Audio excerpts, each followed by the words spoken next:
Hello everyone 大家好ဒီနေ့စိန် vintage ပစ္စည်းလေးရောင်းတဲ့ဆိုင်လေးကိုရောက်ဖြစ်ပါတယ်စိန်ရလေး vintage ပစ္စည်းလေးသဘောကျတဲ့သူတယောက်မလို့လိုမျိုးပစ္စည်းလေးရောင်းတဲ့ဆိုင်တွေတော်တော်များများကိုတွားဖို့ရရောက်ဖို့ရပေါ့နော်အဲ့ဒီထဲမှာဒီဆိုင်လေးက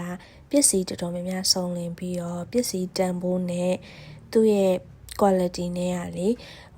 ဈေးအများကြီးမတင်ထားဘူးလို့ခံစားရတယ်ပေါ့နော်ပေးရတာတန်တယ်လို့စိတ်ထင်ပါတယ်စိတ်နောင်မှာကြွေးတဲ့ဘိုးလေးတစ်ခုဝယ်ဖြစ်ခဲ့ပါသေးရဲ့အယုတ်ကလေးရလဲဆန်းဆန်းလေးတွေကြီးပဲပေါ့နော်စိတ်ဆိုလို့ရှိရင်ရန်ကုန်မှာဆိုရင်တော့ဒီလိုမျိုးအယုတ်ဆန်းတာမျိုးလေးဆိုရင်ဝယ်စုဖြစ်ပါတယ်ဒီမှာတော့နေရာအထားသူခက်ခဲမှာဆိုတဲ့အတွက်မဝယ်ဖြစ်ပါဘူး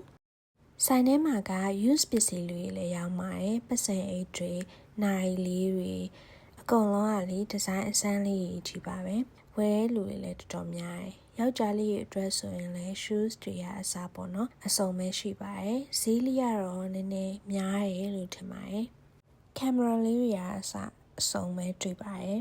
ဒီလို accessories လေးတွေအပြင်ကိုအယုတ်ကလေးရောပဲပေါ့နော်ကွီစီကွက်ဆာလေးအများကြီးပဲတွေ့ပါတယ်အကုန်လုံးကချစ်စရာလေးကြီးပဲ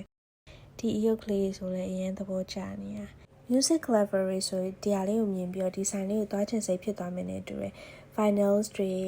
CD တွေ album တွေအများကြီးပဲတွေ့ခဲ့ပါတယ်